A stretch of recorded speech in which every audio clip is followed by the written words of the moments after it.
Hello, hello, hello. Welcome back.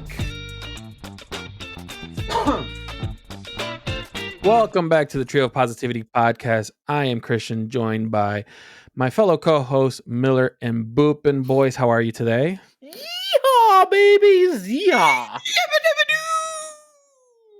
Didn't answer my question, but all right. We are a Chicago Bears podcast, hoping to bring you some positivity into your life. But in typical Chicago sports fashion, it just never happens. It is a Victory Tuesday for us. This episode will go out on Wednesday. We are going to talk about NFL Week 9. We're going to talk about the Bears win over the Bengals 47-42. We're going to go into our positivity score.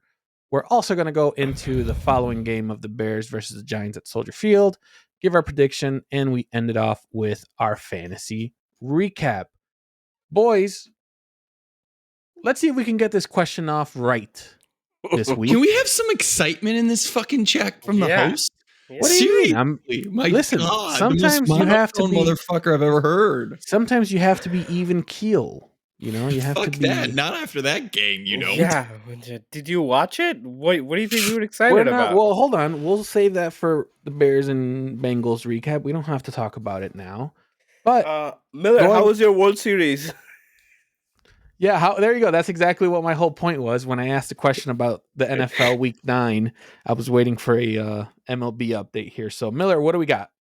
So, obviously, like we talked about previously, World Series Game 7 happened on Sunday. Saturday. No, I'm not going to talk about it. The Dodgers won. I fucking hate the Dodgers. Fuck them. Fuck the fucking MLB. Fuck the lack of salary cap. You suck. All right, let's jump into the good stuff. Trade deadline day was today. I don't even know if this is week 9, so I may still be breaking protocol, but fuck it. Nothing I can do but be happy about pissing the host off.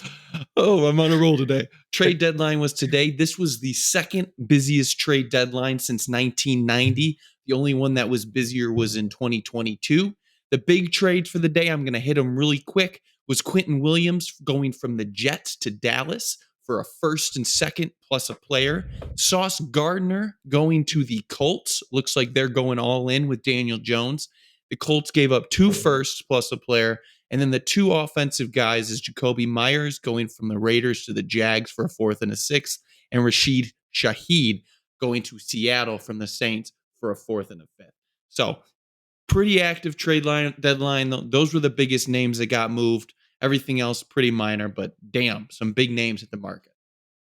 No, big week. Trade deadline would have been a week 10 situation, but Miller refused to answer the question yet again. We're going to switch it to Boopin. Boopin, what do you think of week 9 in the NFL?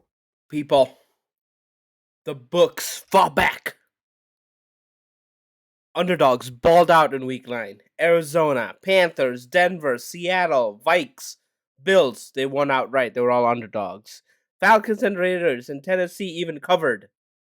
So a lot of survivor pools were a lot of people. I mean, a lot of people took the Rams. Good for them. But I got kicked out with a lot of other people because, it's been pretty easy. You bet on the favorites, maybe bring the spread down and you'd be pretty safe winning it last couple of weeks. No more. NFL's back, baby. That's why it's king. Lost a lot of money. Goodbye. Interesting point. My thoughts, I'm going to take it back a little bit. There was a devastating injury that occurred that really had just everyone in the U.S. just waiting to hear back and seeing what would happen. But it happened. Boys, Red Panda came back from injury, was performing at the United Center at the Bulls game. That's right, the famous Red Panda. If you guys don't know her, she is the famous unicycle person that throws plates on her head. Glad to have her back. Fuck NFL Week 9. I could care less about what happened. Yeah, we know because you hate Caleb Williams. True to that. But we do love us some Red Panda. We do love the Red Panda. We have to bring that up. I saw that it was actually breaking news that she was going to perform and it had to be a Bulls game. So, hey. Sorry, I have YouTube TV, so I don't get ESPN breaking news. Oh, well, that sucks. NFL Week 9, we have a new field goal record. I mean, Cam Little is nuts, and it keeps furthering my point that we might hit a 70-yarder. Did I No, say that that wasn't on your the point. show? Your point was an 85. You said 85 yards. I mean, you it's said possible now. 85 yards. It's possible now, but Cam Little could have hit it for at least 73. There's still some extra room there. Did I say it on the show? I thought he was going to break the record this year. I don't know if I said it on the show or say it with somewhere else, but I wouldn't put money on you saying it. I'd put money on the other one saying it. No, he kicked a 69-yarder or something in preseason, and then 70 in the preseason. So I was like, he's going to break the record. So that was good. I think here's my prediction. I think it will be broken again this season. Well, Aubrey came up short on his goal to, what was it, tie it or break it? I think tie it. I think it was tie it. I think it was 68. I don't know. Or he didn't come up short. He went wide left. I think that's the first time I've actually seen him miss a field goal. It's interesting that that's kind of becoming a thing, but who knows? I think those numbers are just going to get higher and higher. But boys, let's get to probably the more exciting part of the agenda.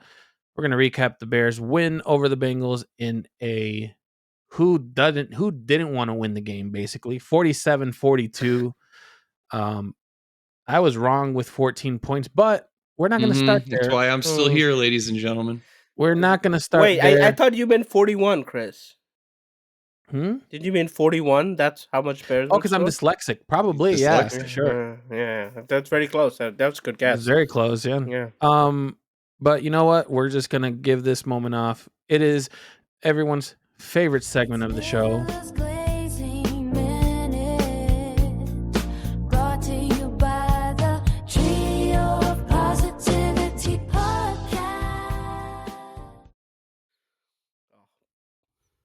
All right, ladies and gentlemen, we are back to making history.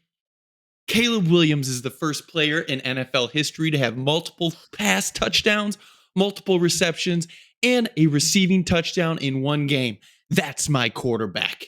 Caleb Williams is second in the NFL in comeback wins since 2024. That's my quarterback. The Bears are first in explosive plays this season. That's my quarterback. The Bears are 10th in the league in passing yards. That's my quarterback. The Bears are third in total yards per game. That's my quarterback. 6th in the NFL in points per game. That's my quarterback. Let all the haters talk about Caleb, but he's going to continue to ride and perform. And all I know is we have a competent offense that is exciting to watch. Albeit he is frustrating sometimes. He is a second-year QB. I wanted a top 10 offense, and they're producing. Caleb and Ben producing a top 10 offense. That was his minute. That actually was right on the bubble. Very nice. It's now 3 weeks in a row that our buddy Miller here has been able to stay under his glazing minute. Is he not glazing enough, some may say? Or is he glazing just right that he gets it done in under a minute?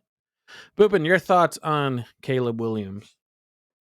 Like my good friend said, there are things he needs to work on, but I'll let my smarter co-host do that. I want to give him his flowers, but not just leading the game-winning drive.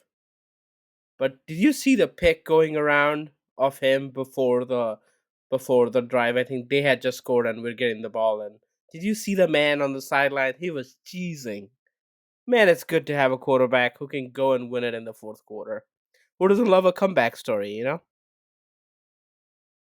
Didn't win it against Minnesota, but hey, it's bound to happen, right? Yeah. You're muted, Miller.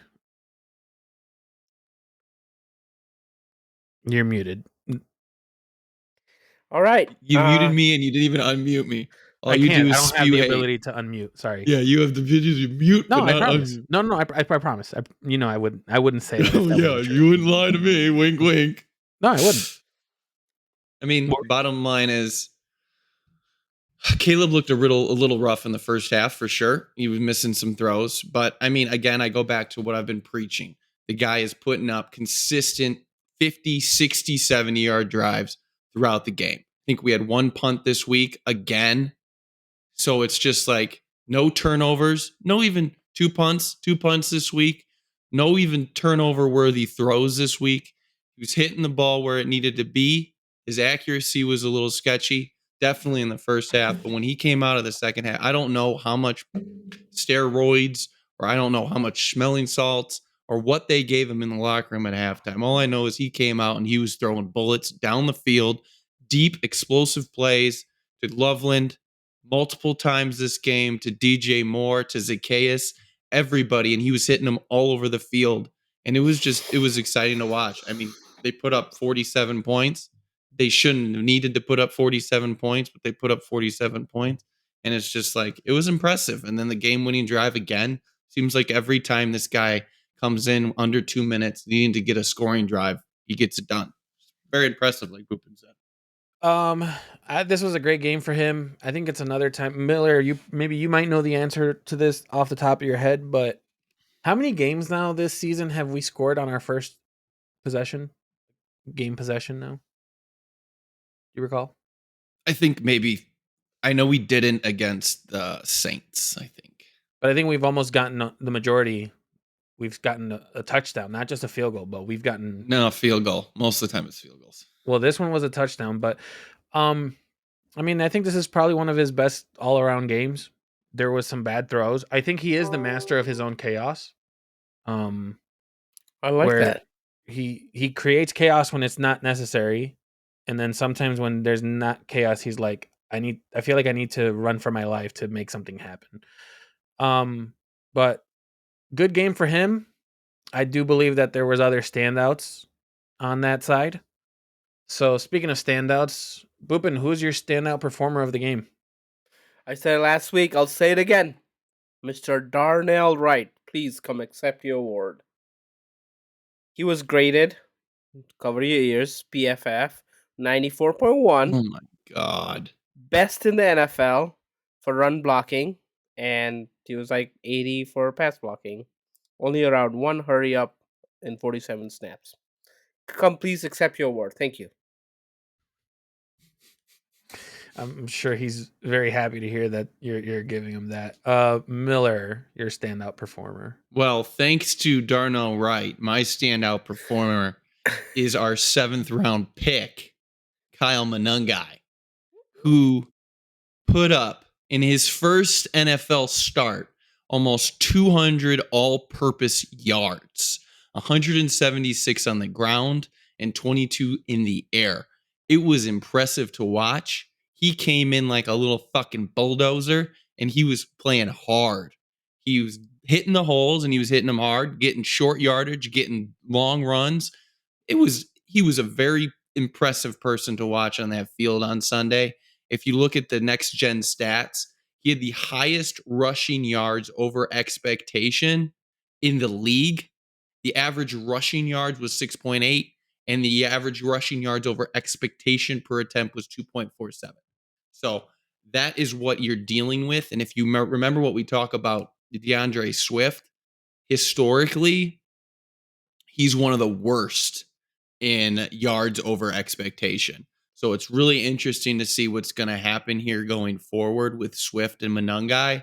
I would imagine it's going to turn into quite similar what they had in Detroit, because there were a few times on Sunday where like Monungai isn't the pass catcher out of the backfield. He can do it, but it's not his comfort zone. His comfort zone is being a little bulldozer. So, and that's what he's really good at, and he showed on Sunday. Which is funny because he's a smaller guy, right? Like you think like he'll be the pass catcher and like not the guy between the tackles, but no. Okay, do you guys see this one play? I don't know if it was Manangai or Breton, but there was a play where it was like a bunch of players in the middle where they're trying to tackle him. Someone literally was carrying the running back, and I'm pretty sure we got it pretty close to a first down. I I do don't know. remember seeing that game Yeah, play. that I was think it was amazing. Monungai. Yeah, it was amazing. Good choices there. I want to give it to Loveland. It's great to see a tight end with over 100 yards receiving. 6 receptions, 7 targets. Did not lead the league in the game in targets for the Bears, which it went to More? No, it went to Caleb? Did he go to Caleb? He had a lot of targets. Zach. I always mess up his Zacchaeus. last name. Zacchaeus. Oh, Thank you. really? He led it with 8. It was just great to see the tight end get that, and then to get the game-winning touchdown was probably if he got knocked down with no timeouts, that would have been a completely different thing. So very, very happy to see that. So It wouldn't have been a totally, completely different thing. what do you mean? Probably you spiked the ball with You would have a you would have 9. spiked the ball and you It probably would have rushed one. it. I don't.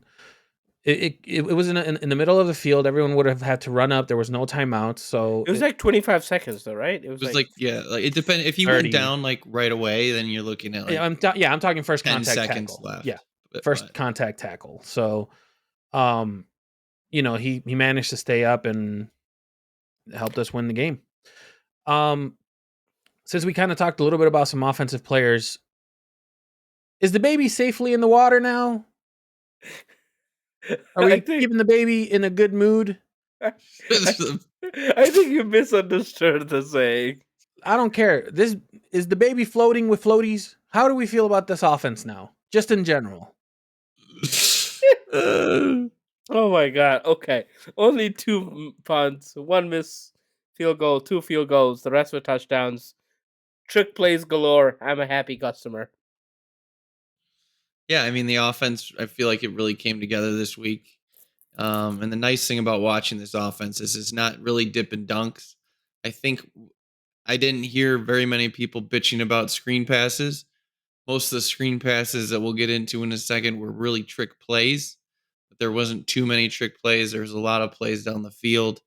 And it was just exciting. We had a lot of yards combined, rushing, passing. Both of them worked very well on Sunday, as they should. Like we talked about last week, the Bengals defense sucks. So this was the expectation. Now, can we keep it going? I mean, we had an offense put up 47 points. Let's do it again. Yeah, I think last week when I mentioned the Bears will probably score 14 points and nothing higher, that was more or less on what I felt that offense was capable of doing. I think they've proved me wrong, but I also did not. I'm pretty sure no one here thought that Mananga would have the game that he had to kind of help this offense move through. If you don't have a run game, then you're kind of No, you could guess that we could have had a good running game. Our This is run the not worst game defense. not what he had. post to buy our run game has been 200 plus yards basically every game, I think. We're like No. third in the NFL in rushing yards right now. No, not to the point where you can consistently say we have a running game, which we don't. What? What are you talking about? We don't have a consistent. You guys were bitching about Swift. After the bye, We haven't bitched about Swift since like week 2. yeah. That After is the bye, not true. after That the is bye, not we've true. been incredible. We are third in the NFL in rushing yards. And we've had our bye week. So Yeah, you I can't really still. sit here and say that we're not a good rushing team. We're not a good rushing team. I'll say it. And you're wrong. That's fine. Based but- on what? Based on that, we haven't been able to really have a consistent, almost 120, 130 yarder. Bro, Okay, after the bye. We may After- not have one person that does That's it. what I'm trying but to we say. have That's what I'm trying to say. people that do it that are both running backs. But we haven't done it consistently. Is Detroit not a good team because Gibbs only puts up 90 and Monty puts up 60? Can any of them hit 130? Yes. Yes. Okay, so there you go. You answered your question. I don't understand. For me, I I don't feel that this. If Manangai doesn't have the game that he has, I don't think we would be in a good spot right now. Bro, you're wrong. I'm looking up the stats. Like, after our bye, our running game has been incredible. Like Miller said, we are third in the league. After How many the bye games week. have we had in a bye? After the bye, so week 5 was our games. bye, so 3 games. We've had 3 games. So I mean, We are Almost third half in the the season. league in rushing. It's fine. Just I don't get why one performance you guys are just like we're the best, and it's like I just don't get that. Who said we're the best? Third is pretty damn good. It says well, you. that's You said it. That's the facts. It's not our opinion. That's the facts. So the facts are we're third. We have the third most rushing yards in the NFL. That is the facts. What do you want me to do about it? Okay, Hold on. we had 200 yards against the Saints. 124 by Swift, 81 by Manangai. Let's see. Let's see. That's week 7. Okay, Week I'm 8. not going to do this. No. Yeah. Let him. I'm intrigued. Week 8. That's a game we lost. Right. So we had 96 yards. Oh, right. That's what I'm saying. It's not consistent. You can be third in the league and everything. That's great. We just don't have consistency. Swift had 45 that game. Yes. That's all I'm trying to say. Week. This is the last one I'll do. Week 6. He had 108. And total team had 145. So 150. What? You can say it. That's not consistent. Which You is said what I would 100 say. yards. You said No. 108. Oh my God. Boopin, we lost to Baltimore. We didn't have a good run game. We win against the Bengals. We have a great running game. Of those 2 games, you can say we're not consistent. You don't That's do a all. 2 fucking game sample, Yes, you dude. can. When you don't have my when you don't have God. a player, yes, you can. What do you mean? So Rome is the worst wide receiver in the league then? Not according to his dad. We'll get to that in a minute. We'll get to that, but not according to But his because dad. he had 1-0 game, he's now the worst wide receiver in the league. He's Yeah, at you like said it. 5 under performing. You said it. But yeah, all right. Listen, my whole thing is that if Don't judge consistency based on 2 fucking games. you can judge play calling. Yes, you can. Based on 2 games, I don't know. Yes, I don't you know if can. that's- Consistency, you cannot. Did we have to win the game? Could we have won the game against Baltimore? Yeah. Why Could not? we have? Yeah. Yeah. Would you say that the run game was an issue that game? No. Oh God. All right, never mind. Why was it an issue? I What are we doing? literally said Swift had 45 yards, but that's fine. All right. There Going were into other this things. dumbass It's more question. than just fucking Swift, dude. Monungai's on this field just as much as he is right now. He had Stop 26. just focusing on one fucking guy. He had 26 against the Ravens. It's still Against low. probably that's becoming one of the best defenses in the league if you watch what happened this past week. Yeah, but that didn't happen when we played them. That's irrelevant. So just because they're starting to get great now, we can say, oh, they were great that game too? That was one game ago when they got all their starters healthy that we previously talked about. They also had a short week and beat the Dolphins up. But I mean, come Because on. freaking Lamar Jackson came back, but moving on.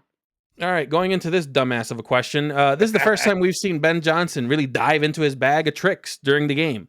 What are your thoughts on his play calling? No, it was awesome. Touchdown pass from, DJ. Bajan threw it back to Caleb, who ran for a first down. It was awesome to see. Bajent sighting. Yeah. For all those Yeah. people that wanted Bajent to be the QB1, there you go, baby. Yeah, his QBR. What was his QBR, Chris? Probably higher than. What was it, 118, I think I said? 118? Did you see that perfect spiral? Looked pretty good. Spiral looked pretty good. I actually have a question about this. Do you want to see consistent trick plays? Yeah?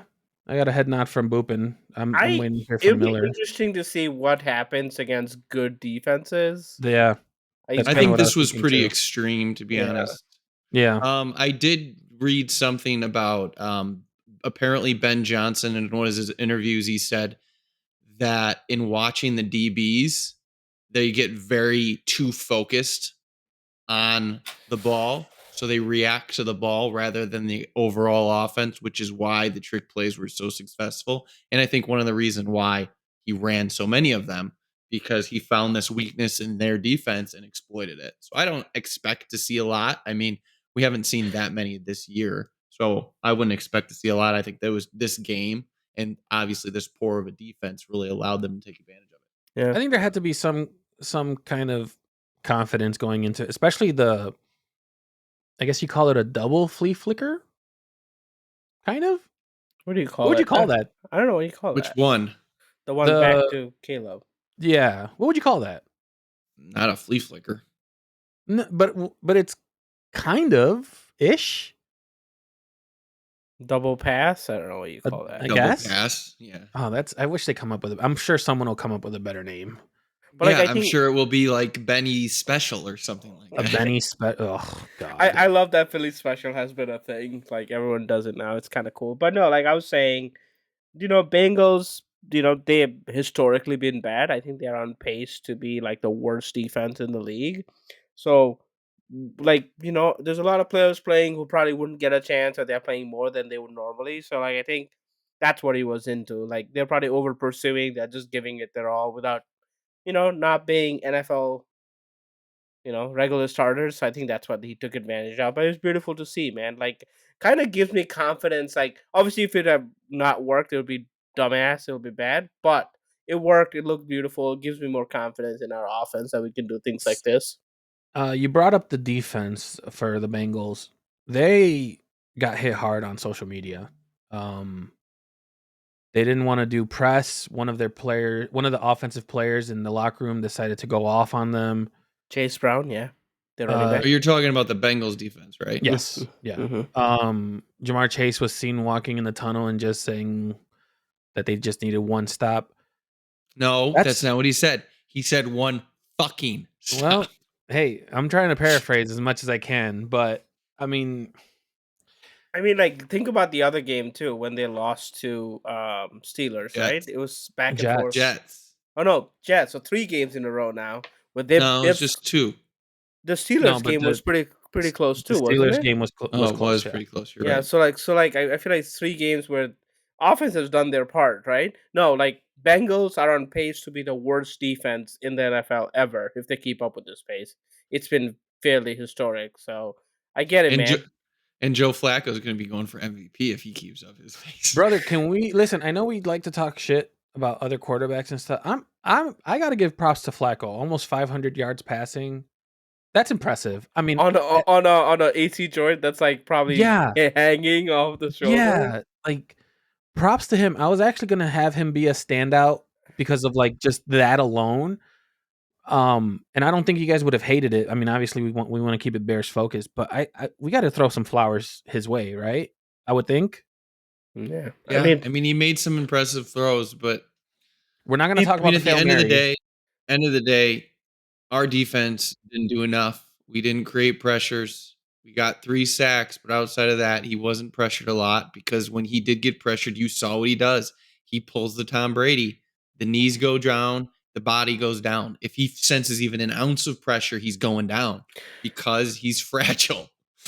But he made some throws. But when you have Jamar Chase and when you have T. Higgins, all you got to do is put the ball in the playmaker's hands. And that's what we talk about. We need Caleb to do. Put the ball in playmakers' hands. You don't need to play hero ball.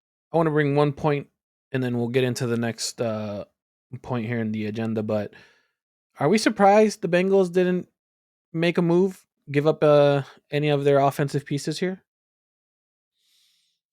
No? They're all signed to, like, whatever, right? Joe Burrow's signed to whatever. Their core is. No, I know Joe, but I feel like maybe like a T. Higgins could have been a nice little. Yeah, they could have gotten signed him. Yeah, but I mean, I guess the Jets just signed Sauce. Yeah, that's kind of what I'm saying. Like, Miller, if you're looking to get a haul, I mean, you might want to listen, but I was a little bit surprised that maybe nothing like that happened. I don't think you can because they don't have a defense. They've invested so much on the offensive side of the ball. They were involved. They gave away a linebacker from that really good defense that we just talked about. They traded away a linebacker to the Cowboys. So I think he was a backup linebacker. Yeah. All right, transitioning on. Miller touched a little bit on the defense, not being able to do anything against Joe Flacco. They've given up over 500 yards of offense, and they've also have given up 35 points if we do not include the kick return at the beginning of the game, which that was fun to watch. Can we continue to win in this season if we continue to have our defense produce numbers like this? I don't think so. Open to the floor. It's open to the floor. I don't think we can. Not every day you play a shitty defense. We've played 2 this season in Dallas and the Bengals, and we've played well in both of those games. But I don't know if we can continuously put up those type of numbers on a weekly basis. Can I ask you a question, Miller? Would you say that if we didn't have the offensive performance that we had for both games, would we still say that we played well enough to win? I don't even know what that means. So in both games, the offense kind of performed a lot better than anticipated. Right? No, they performed as expected. Yeah. You expected the Bears to score 47 this week? I took the over. That didn't answer the question. I mean, I expected them to score points. Yeah, but that's what I'm saying. Like, what I'm trying to say is, do we need to be overpowered to kind of feel? Do we need to have an overpowered offense to just be like, yeah, we got to give our defense a chance here? Are we at that point? I don't know the answer, but it's a heck of a Going lot to. of fun. I'm thinking of I the mean, Bengals last year. I'm thinking of the Cowboys and Bengals this year. Like, I would love to be a fan of those teams. Fuck, they're playing their asses off and winning at the end of it. I think Caleb's shown he's capable of it. Yes, it's not probably the desired way to win, but hey, if we keep winning, I probably won't complain. I mean, I don't think that we'll have every opportunity to do this because Caleb has shown that he's fairly inconsistent and at times inaccurate. So I don't think if we continue to play like this on the defensive side of the ball and give up a lot of points, in which we've done 30 the last 2 games, I don't think we'll be continuously winning. I think we'll This lose week some will be. We'll talk because about it in a I minute. mean the defense. We were playing against historically bad defenses. The expectation is you need to score points, and they did so. In the fourth quarter of the Bengals game, it was the Bengals drive in order was fumble, missed field goal, interception, and then it went to end the game. It went touchdown, touchdown, interception. So the bottom half are decent when you're looking at just the sequences of plays, but I kind of have to agree. I The mean, last interception was the Hail Mary. Yeah, but like again, like Bengals also got a few touches going their way, right? That one of the Higgins touchdown was Bimani Moss somebody. I I don't also know. don't think you should really talk about their last sequences, considering they scored 15 points in a matter of yep. 2 minutes. Yeah, 38 seconds. But no, I was saying that onside kick and that one touchdown to Higgins was like it's debatable. On a bad day, that may go the other way. Both of those things. So like, You know what I was thinking when I was looking at the replay for the onside kick? Why do why do the players that are receiving the onside kick, why do they feel the need to actually run? They technically could just stay still and wait for the ball to cross. But I think you're Is there a right. You're rule? Is you're there? I'm 100% just. right. no. I think, but you remember, if you have a person that's standing and a person in motion, Yeah, no, person I in get. motion is going to plow over the person standing. I get So you got that, to but have momentum. I understand that, but I feel like some of the times you only maybe need what 2 or 3 runners. You probably don't need everyone. It Like was only 2 or 3 guys. like honestly, like I think they run. Usually, the second line catches the ball, right? The first line Yes, is mostly like their the interference, beef. basically. Yeah. So like, I think it's like the first line's running, basic to be interference, and the second line's catching the ball. I And the mean, problem again, is the kick was so shitty. yeah. I mean, the kick wasn't even going to go 10 yards. No, It was going to stall out at like the 8-yard line, and our defender was so close that it just hit him in the foot. it hit him like right on the Yeah, tip of his toes too. I don't know. It's think of the adrenaline, right? End of the game, they're just trying to go for the ball. Like that's probably what it is. But yeah, I think if you're a smart Well, player, he you wasn't going for the ball. He was going for the block. I don't think block. he was doing anything wrong. I think that was his. That was his assignment. That Okay. was what It was his his assignment assignment. was. Yeah, I He was needed just to block wondering. the people so that ball can get behind him, and then our I, guys that are meant to catch it will I catch guess it. I don't recall it right now off the top of my head, but it was a bad first bounce, right? I think it It was was a just a bad. bad kick. No, but like you know how usually the bounce is what kind of dictates. Like I think it was just a bad first bounce that caused I it to die. okay. Like I've thought of this. I've never like asked this. I'm gonna ask you this. Why don't they just like kick it really hard to the defensive guy before he can move and just That have it happens bounce? in college. I've seen that in Yeah, college. like just like kick it so quickly that they can react quickly enough, and the ball they'll hit them and come back to their side, and they can catch the Because ball. you're assuming that it's gonna hit I them don't know. and come back. Kind of like what Hardy did, right? Hardy was thinking he was gonna block, the second line was gonna catch the same way, just like oh, don't do it often, but once a while, just kick it as hard as you can to the other side. They'll just be shocked by it while the other team recovers. So Um, well, we're kind of touching on special teams, so I'm gonna go ahead and start this point. As a whole, I guess we can all agree this is probably one of their worst games. I think everyone's in agreement with that. Yes. yeah, Yeah. What do we do? What does the special teams do here? You wait till the Bears don't make the playoffs, and then you use the scapegoat of Hightower and you Hightower, fire yeah. him. Jesus. I mean, like There's nothing you can do in the middle of the season. You're ev- not going to fire your special team coach at this point when you're 5-3. everything happened too. It was kind of bad. Like all of a sudden, that return was like to start the game was pretty bad. Especially had we lost the game. Same thing. The onside kick had we lost the game, would we look at it very differently, right? So, and the field goal, like oh my god, I'm not. Did he got tipped? It was one of the worst field goal misses I've seen in a while. It got blocked. It It was a got block. blocked. Okay, it was like one of the worst misses. So like all of those things to be happening in the same game, man, like that looked really bad on the like. Not sure what like I'm sure they'll go back and look at like what they can do differently, but like the fact that all three things happen in the same game, that's not good for that guy. Are we at And the he's point the where? Go and ahead. he's the Sorry. only sorry, he's the only guy we kept from Averflus, right? Yeah. That's funny. I am actually a little surprised. I haven't seen anything from any of the beat reporters or anything in regards to the kicker situation. I am a little surprised. I know that we have some listeners that love when we talk about this, but I really do think that this should be front and center at this point. Because at the end of Chris, the day, Jake Moody is on the practice squad and he could get picked up at any time. uh, And we need a jingle, I think, Chris, for kicker controversy in Chicago. I'll we see if I can might, come up with one. because Cairo missed, or he had his 48-yarder blocked. And then earlier in the game, he got bailed out by a penalty, but he missed a 47-yarder. He's literally paid to make field goals 49 to the goalpost. Let me That's what he's ask. paid to do, because he Let me can't ask. kick past 50, as we saw. Let me ask this question: do we give any benefit of the doubt to the kicker when it's blocked?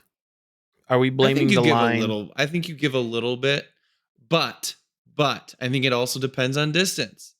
Because when you're talking a 40-yard field goal, you do not need to have this low trajectory angle. Mm-hmm. You can have a higher trajectory. And I know that it's a deeper. It was a 48, I think was the field goal. But same point, you got to get that ball up. You got to get it up. So I think it goes both ways. I was more disappointed that we gave up that opening kick for a touchdown. I just it's one of those things where you start bad, like the Right. game just started and you're just already down. Like uh, The onside kick, the Higgins touchdown, it looked like a onside kick, Bears. I It I looked like don't a feel Bears typical loss. That's how we lose games, I would agree with right? that statement, but I don't think I can't give any hate on the onside kick recovery. It's I just feel like it You wasn't at fault. It wasn't like he bobbled it, or it wasn't that they hang didn't on. sit on Do it. you It was know just a what the bad bounce. do you know what the recovery percentage is after they moved to the new rule? It's a It small sample size. It's still a small. I I think know, there's but only like been like I 8 think there's only onside two, kicks, 2 or 3 have been recovered. I don't think more than that has been recovered. but I don't think there has been many attempted. I think it's like less than 10 still. Really? Yeah, I think there. I mean, if you're talking like this year, I mean, onside kicks historically are what, like 5%, maybe? But like, especially with the new Maybe rules. 10, maybe a little less than that. But the rules for onside kick aren't new, I don't think. They're the old rules. I Oh think they're the wow. old rules. 19 have been attempted and 3 has been successful. Actually, it's 19. 15% success rate, which is better than I thought it was going to be, but only 3 were This year, is that successful. for 25? Mm-hmm. But it's Google AI, so take that with a grain of salt. Yeah, it's not ChatGPT, so. All right, so that's going to be the game. Now we're going to transition into things outside the game. Miller touched on it a little bit before with the trade deadline. Bears made a move, but what do we think? Miller, you want to break down the move for us? You don't want to say who we got? Nope. I figured I could fuck it up. So the only move they made is they traded for a D end. Everybody's wanted us to bring in a D end. They traded to Cleveland for a backup for Joe Tryon Shayinka.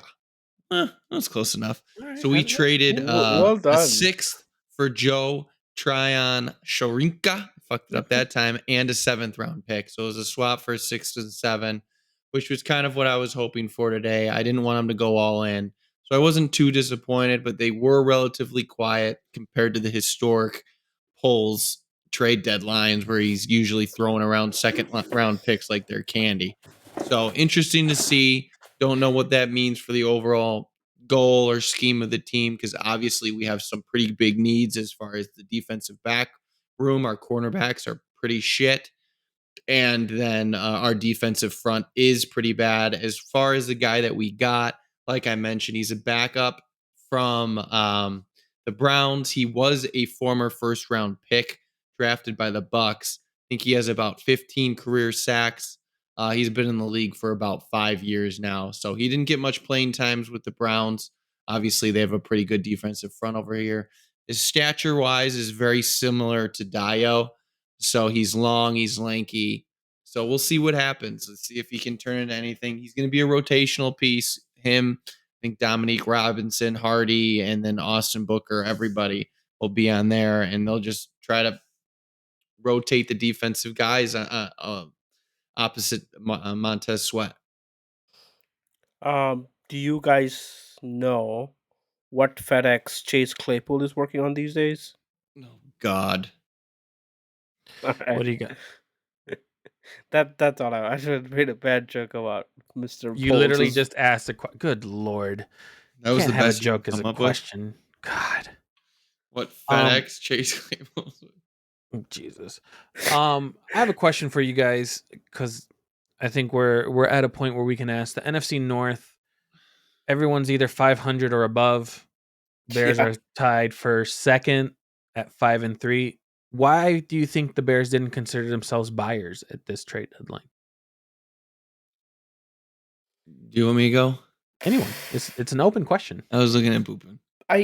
There's so many holes on this team. Like we talked about, that's the question, right? Like, do you like kind of like put your future draft picks like betted on this year, or like Miller always says, we are on a trajectory to be like maybe playoffs next year and beyond, hopefully, right? In like next year, coming years. So while we are seeing progress from the team, from Caleb, I feel like um the way how competitive the division is, that's probably what I would say is like, yes, we've been in games and we are winning games, but like I don't know if we are winning them how Detroit was winning them with like they were like beating teams and leading the league and scoring and stuff like that. So that plus how many holes we have in the team, like at least two cornerbacks, two defensive ends right on top of the head, right? Maybe some offensive pieces. So like I feel like you would need a lot to like make it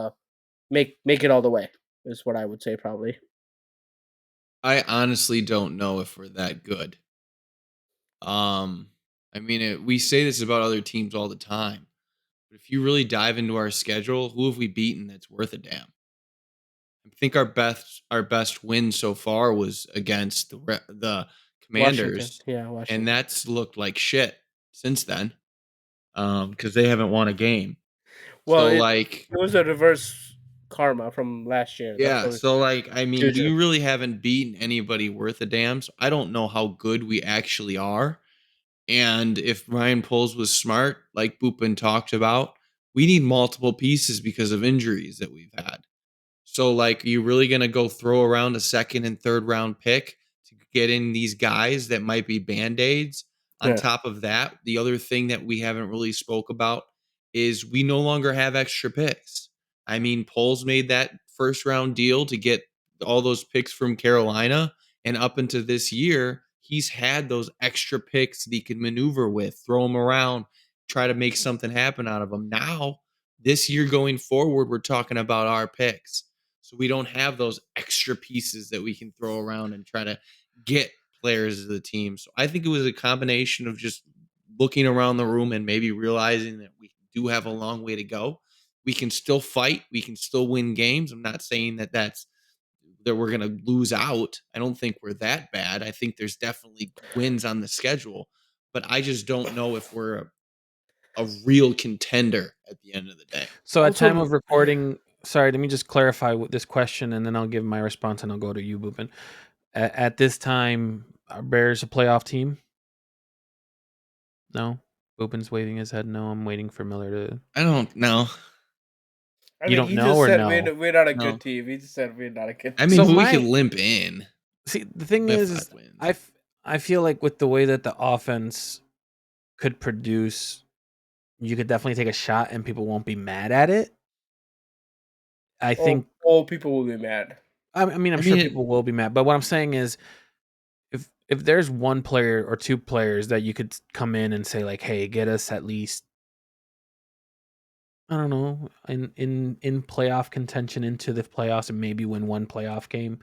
I would be completely okay with that.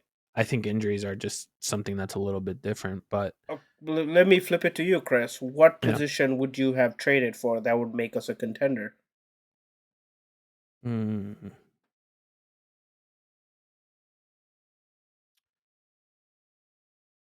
I would probably want a defensive end. Like, Like look at like a what they're high. getting paid.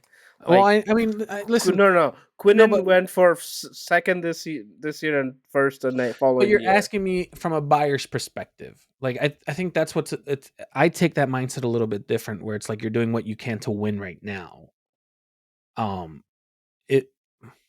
I mean, I'm just throwing this out there. I'm not saying it would have happened, but just to give you an example, if we got Myles Garrett, we would be feeling very different about the team.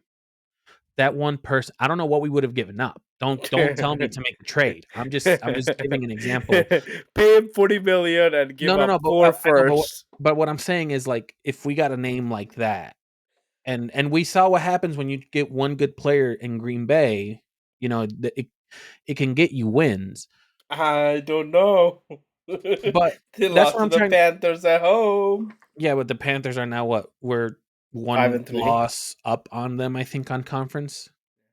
But that's what I was trying to say. From a buyer's perspective, if I'm a buyer, I would have loved to see a move like that. Can I do a Bullpen silver lining thing? Very quickly, because we need to go into the next topic. Okay. How beautiful is this? We are talking about being buyers and if we could be buyers. This was not possible last year or the year before. I Right? will give you that. Like that's the beauty of that's why I think this team is headed the right way. That's what I Yeah, we think. also the one thing I forgot to mention is we don't have any salary cap space, so the idea of getting a big superstar wasn't going to happen. But the funny Yeah. thing is that's coming up. Because Caleb's in his rookie contract, the next year or the following year, we have to bring someone in with that massive contract to like put us over the top. No, So you're right. beautiful time ahead. But we But now, still remember we signed Montez Sweat, yep, Jalen Johnson, yep, Kyler Gordon, yep. and We have Darnell three Wright is possible, probably going to be signed this offseason and then the next to a couple of years, you hefty. have 3 other contracts to look at too. So, and you still have Brisker too if you're going to sign him. So we still have people, but you're right. Now is the time to make a big splash. Yeah, but Good in conversation. the next couple of years though, there's going to be 3 players that we might be in that Bengals position where it's like who's going to ask for what, and Poles sadly is probably going to have to make a move, and he's gonna piss people off. What do you mean 3 players? You're going to have 3 players to think about in the next couple of years that you want to extend. You're going to have Caleb off of his Caleb, Rome. You're going to have to look at not Loveland, but you are going to actually you can say Loveland in 4 years. So you'll have Loveland there. I mean Darnell the year before. Yeah, you Darnell have, I think is this year. But you have Caleb and you have there's a chance DJ Moore might DJ's do gone. something. I think he's probably gone. I think he's gone this too, but you offseason. still have to look at that if he stays. You have the one defensive player. Oh, I can't think of his name right now. Grady Jarrett. I think it. I think so. One of them is. We have a few linemen up that we're gonna have to pay, but I mean, I'm just saying we are going to get to that point where you're going to have to break something up. I don't think so. They'll break our hearts. Moving on. Speaking of breaking hearts, I don't normally like to talk about this. No, I'm lying. I fucking love talking about this. This is your favorite thing in the world. Miller's favorite website had some interesting tidbits for us during after the game. Adunze's dad decided to tweet out, and not only tweet out, but he retweet. Whatever. It's still tweeting out. One thing that I don't like, if you're gonna do this, he turned his comments off. Turn them on, brother. The water's warm. Turn them on. You gotta. If you're gonna dish it, you better fucking be ready to receive it. Better take it. That's what I'm saying. So now, what do we feel? Does he have a point when he talks about Odunze? I think Context. I gotta find his last one. So I It's think the it one was where basically 2 tweets. One was in regards to Rome not getting a pass, and the second one was in regards to a story that Marvin Harrison Sr. was upset with the treatment of Marvin Harrison Jr., and he was starting to speak out about it. So Yeah. those were the 2 retweets by Rome's dad, basically signaling that he was upset with the lack of targets for Rome. I mean, this is the online version of parents sitting at the kids, t-ball and just spewing off, right? This is basically that, but if they have you're a access dad to. and you're spewing about T-ball, that's a fucking issue. I that's how I see it. Like they like I don't know Marvin Miller, I Harrison swear, Sr. Miller or Boobin, if I see you guys just start tweeting about the T-ball coach, This I'm gonna give you referee. I'm gonna give you so much shit for it. No, But this but is they just I don't know. They're like they care about their sons. They want them to do well. Good for you, but they need to pick up a hobby together. I looked up to Google AI for top suggestions for dads of NFL wide receivers, and here's what I came up with. They can try competitive juggling, or they could do extreme tailgating chef. That's what they could try, or route running with metal detecting. So they run around with a metal detector. Those are the 3 things they can try out. Man, just fucking sit down at home. but the They're sad fine. part is that this is the Rome's been us with but Rome has been with us for 2 years, and this is the second time that his dad has made a news story. And it's just like I would understand if you're dealing with a situation where the motherfucker's not getting any balls, he's not getting any targets. But at one point this year, he led the league in touchdown passes. Last week, he put up over 100 yards. Like, come this fuck, just sit down, dude. Like, I He's on. get that Yeah, they had a lot of yards, they had a lot of passing, they had a lot of touchdowns, and he didn't get any of it. I understand that, but calm your fucking roll. He's I, still producing. he's on track for 1,000 yards. Probably a wide receiver one. I don't know. I want to go back and look, and what they might have done is they probably thought he was the wide receiver one, so they may have like shadowed him with man and then put a one on top on him most of the game. Is what Doesn't I was thinking. it doesn't matter when you start putting your stuff out there and then you say that stats over narratives and you're creating your own narrative with it. Like I just think you lose I that mean, he argument very did have quickly. 2 drops in this game. One was really bad, the Cole Kmet throw. That should have been a catch. Now the Caleb one in the end zone, you can argue that that wasn't a great. Well, you can't argue that it wasn't a great throw. It wasn't a great throw, but I mean, it still hit him in the back. Like he had 2 hands on that ball. You got to catch that if you're a wide receiver. And we've seen it the past few weeks where he's dropping balls. Like you can't do that. All right, boys. Let's end this recap with our positivity score recap. Previous scores, Miller was at 6. Boobin and I are actually tied together at 5.5. Let's go ahead and Go ahead and start us off, Boopin. What is your positivity score I as of went now? up by a whole point, 6.5. That's fucking crazy. Miller, 6.5. I am on the boat of Miller, and it's only a half point increase. I don't think a whole Oh, point why was so too much. miser? Why so Dude, miser? Boopin, that defense is still I, sad. I know. I'm kidding. I'm also kidding. All right, boys, good recap, but we have to look into the following week. The Giants come to Soldier Field, noon kickoff. Excuse me, as of right now, ESPN Bet has the Bears as the favorites at 3.5, over under at 48.5. We're gonna start with the question that we always start with. Miller, what do the Bears need to do to win this game? Well, thankfully, as we've gotten for the majority of this year, we've had pretty good luck. And in this case, we are facing a team without their star wide receiver in Malik Neighbors and without their rookie star running back, Cam Scatterbo. Scaraboo. So the lack of weapons on this team is very real. So what we have to do is we have to keep Dart in the pocket, make him play quarterback, not allow him to use his legs, and try to contain him as best as possible. He doesn't have elite weapons. So hopefully, if we can do that, we can kind of limit their scoring and we can get the win. Yeah, last time we played a running quarterback, Snoop Huntley, it didn't look good for our defense, and we were healthy back then. We didn't have this many injuries, so no. But jokes aside, I think they are their offense especially is like really hurt. Last week actually, their defense was probably more hurt. Their both cornerbacks were out, both safeties were out, a couple of D linemen were out, but they have a really talented defensive ends. Like they have Brian Burns, their first round pick from this year. They have a really talented front. They have some sacks, maybe like they haven't done much, not many takeaways. Funny enough, they are one of the dead last teams in pass pressure and pass yards allowed and total offense allowed, which is incredible to see. Um, but I think they still have a lot of talented people. We cannot take them lightly. We have to stay aggressive, stay on the point, stay on money, score the game, score a bunch of points for our defense to be like kind of have an opportunity to keep us in the game. Boys, what usually happens in November at Soldier Field? It gets cold and we need to run the ball. And we might see a little bit of snow.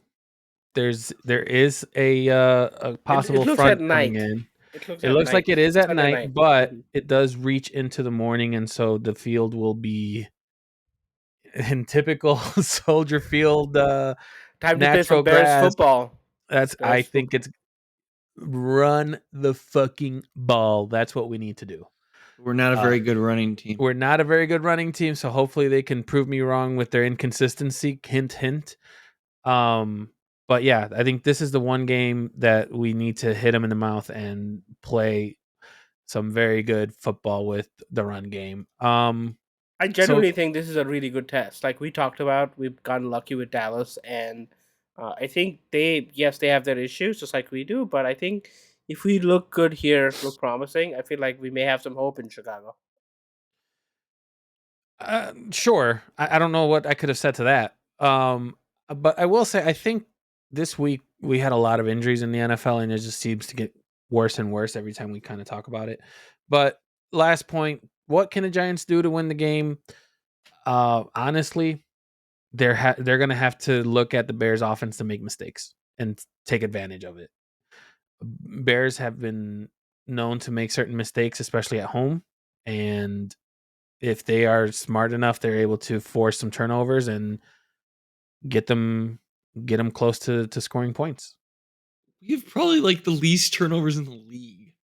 Yeah, but we want them to make like the Giants would want them to make mistakes We don't in turn the this. ball over. What they need to do is they need to use the defensive front that Boopin talked about to get to Caleb. Because Caleb has a history of getting sacked. And their defensive line is stacked. They got Abdul Carter, who was their first round pick, not Brian Burns. Brian Burns, they have him, and then they have Thibodeau, who's their other opposite D end, and then obviously Dexter Lawrence. Their defensive front is elite. They need to get to Caleb. They need to put him on the ground, make him uncomfortable back there. That's the best way to do it.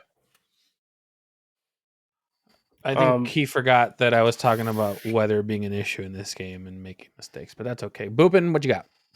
I think their offense has to like play ball control, keep it away from our offense. Like you talk about, run the ball, the like maybe use our offense defensive injuries to their benefit.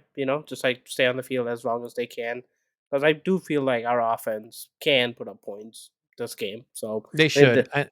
If this is going to be a bad field condition thing, which it could possibly be if it's going to rain all night, I'm sure they'll have that tarp on the field and it'll be somewhat protected overnight. But you never know with Soldier Field and their history of it. Um, if it's a bad field, then you're going to see the run game, and that's where I think it's going to get a little bit tricky. Going into our predictions, Boobin has a lead. The only one told who you, said boys. I told you, boys. that they would get a win. He is 6-2, but Miller and I are hanging in there at 5-3. When we looked at this game um, at the beginning of the year, well, not the year, but at the beginning of the season, I should say, I believe we all had the Bears winning this game. And as I'm talking, I am updating to make sure that Boopin gets credit for his win. But yeah, so let's go into our predictions. Is everyone going to stay the same? Miller, start us off. Yeah, we're going to win this game. 23-17. Bears. 23-17. Under. Okay. What is the over under 40? 48 and a 48 half. and a half, if someone was listening to what I had mentioned before. 48. Does that change your mind on the score? No. No? Okay. Boopin, what you got? I got the over by half a point. 28-21 Bears. Half a point. I mean, they do 48 and a half. I don't know what to do with that stupid shit. Should have said under by a half and just kept your score. That's what I was going to say. No, I think this game's are going over too.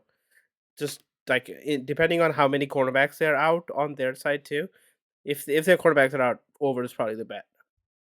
I think this game is closer than I want it to be. I think it's going to be 27-24 Bears.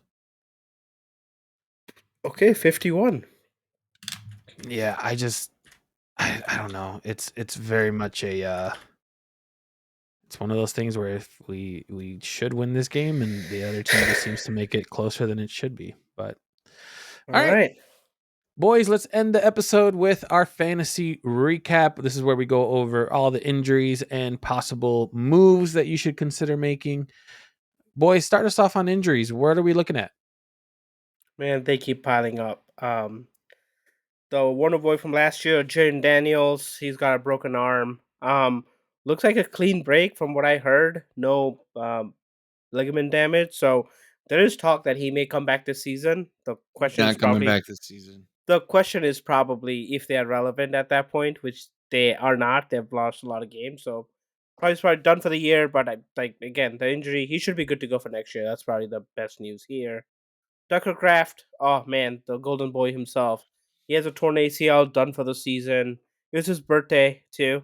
It was so Oh, that's sad. horrible. That is so sad. Another tight end injury. Our very own Cole Kmet has a concussion. He left the game, didn't return. Brian Thomas Jr., again, Wonder Boy from last year. He has a low grade high ankle sprain. Um, especially with his counterpart also going out. We'll talk about some of the moves we made at the trade deadline. That's looking better and better. Quick hits. CJ Stroud is concussed. Status up in the air. Puka and Aaron Jones were hurt, but they're expected to be fine this week. Miller, you want to take us over the trade deadline? Trade deadline impacts for fantasy. Obviously, you had two offensive guys that got moved, and Jacoby Myers traded the Jags that Boopin just talked about. They're in need of a wide receiver because Travis Hunter went down or is on IR, and then Brian Thomas Jr. So he could get some targets right away in that offense. We'll see. So obviously, it's good for him. It's going to be positive. It's another target out there. We don't know what Brian Thomas Jr. will going to be because he hasn't been himself all year. And then for the Raiders, leaving the Raiders, Brock Bowers is going to get more targets if that's even possible. And then who knows? Probably Trey Tucker might get some, but their wide receivers after Jacoby Myers pretty sketch. And then I don't know about Genty. And then Rashid Shaheed getting traded from the Saints to Seattle. In Seattle, it's going to be a shit show, to be honest with you. You have Torrey Horton, who just came out yesterday in the Monday night game with 2 TDs. Cooper Kupp is over there, who is the reliable number 2. And then you have Jackson Smith and Jigma, who is their number 1 by a wide margin. So there's a lot of targets going to be going up there in Seattle. But Sam Darnold seems to be hitting on all cylinders, just like he did with the Vikes. He's even performing better. So expect some fireworks from the Seattle offense to complement their defense. And then obviously with the Saints, him moving on, it's really going to affect the 2 pass catchers on this team in Chris Olave and Juwan Johnson. And then it might trickle down to Alvin Kamara as well, but you do have a rookie quarterback in his second start. So who knows if he'll be able to spread that ball around to all those guys as is. People were talking about dropping Kamara today. People, it's tough times in New Orleans these days. Definitely is. Couple of quick hits again. Chargers got a O line help from New Orleans. Again, that offense, God, they needed help. They've been so good when they're healthy on the O I line. don't even know if he's gonna start. Penning, of course, he's gonna start. Dallas D got 2 additions, so they were on track to be the sixth worst defense of all time. So maybe that won't happen. So look for your matchups there. Dallas has been a really good matchup to play your pieces against. Cincy traded away places because they had so much to offer. They were already the worst defense out there, so keep playing your people against them. Defense, talking about defense, Indy, Philly, and Baltimore, they added defensive pieces. So they could be a play on defense, or just be careful when you go up against them. Or just stick with New England, baby. Not this week. Not this week, but they didn't do much last week either. Boys, before we end the show, I have to have this announcement. I don't know how I feel that I am gonna say this and mention it. Boys, we might actually have to start watching sports this winter. The Bulls were losing 45 to 27 against the 76ers. They just came back and won. They are now 6-1. Yeah, Blackhawks baby. are looking pretty good. Maybe it's time to add another subscription to start watching these Bulls, baby. They might be the real deal. I know Miller only For the cares. record, that he's brought up 2 topics that aren't NFL related. I mean, hey, you've done it for most of the year. You broke the wall, so he's just now reaping the benefits. So I mean, also, hold on. I blame you. Put some fucking respect on Red Panda. Everyone needs to know that she's back. She's not even associated with the NFL, bro. She can be, bro. You're telling me that she would not sell out a Super Bowl halftime show? You're telling me? Hold on. I don't know how she does it. You're fucking telling me that Americans will not support the Red Panda at a halftime show? Oh, that would be perfect, wouldn't it? That's what I am saying, brother. Red Panda and Bad Bunny. Can you imagine? And she's just twerking on her unicycle with them plates, bro. You're telling me that won't make national news? Well, busting out some reggaeton, bro. She'll back it up in multiple ways possible. But with that note, should we get a petition going, guys? Get it on the Bad Bunny's radar. Oh my god, can you imagine? No, I'm not gonna entertain that idea. Listen, I've come up with very many great ideas, but if I was to ever push Red Panda at a halftime Super Bowl show, it's bound to happen. It's bound to happen. I think it's a surface, right? Show. Wait, she also, needs a flat surface, right? She can't. She'll need a flat surface. It's a fucking unicycle. What do you expect? I know. Unless you get those thick tires. It's a platform there. I guess there's all the freaking shit they have for the halftime shows. That is true. Yeah, but Miller, hold on. What if she just showed up in those mountain bike type tires and just did it on the field at what is it, Santa Clara Levi Stadium? Come on, that'd be pretty good. No, I figured it out. You know the Eminem one where Snoop Dogg was in one and like 50 Cent was the other one? We'll just give her one of them. She can just do her thing the whole time there while these shows Bro, what if Bad Bunny's the one that's tossing the plates too? We need to make this happen. I'm writing on the petition right now. Hey, ChatGPT, write the petition. Go ahead and do it. Another thing I want to bring up, since I have you guys, and we're not going to end the show just yet. You just do this piss Miller off, aren't you? No, me piss Miller off? Why would I do such a thing? Never. But Vooch came up with the game winner. Yeah, no, I'm telling you, this team looks really good. It looks really good. It caught me off guard because I thought it was going to be another celebrating a play-in performance. The East is too weak for play-in. See, you say that, but there's so many injuries that could affect good teams that if anything, good teams. But Boston, here's the thing, Indiana. But here's the thing, though, Cleveland is good. Detroit is good. You have all of these other teams that can kind of push up while those other teams are trying to stay alive. So I think this NBA season is going to be a really good one. Just to close it out, because I didn't get a chance to ask you guys, If you watched it, I great. have one more thing to add. What? I'm sorry. I was wrong. I will fully admit that I was wrong. I apologize in advance. The Bears are second in the league in rushing yards per game. They're At not consistent. They're not They're not consistent. consistent. Damn it. 144.4 yards a game. They're Let not it go, My Miller. apologies. They're Second. not consistent. They're not. Second. Just They're not end it. consistent. See, I Yeah, got they- Boopin to agree with me. He's Yeah, right. they're not consistent. When he at all. realized Come we were dog shit against Baltimore, he's like, this guy has a point. Yep. No, but real quick, before we end it, World Series ended. Would you guys say that you need a great Game 7 to say that it was a great World Series? I think you needed to go Game 7 for Yeah. it to be.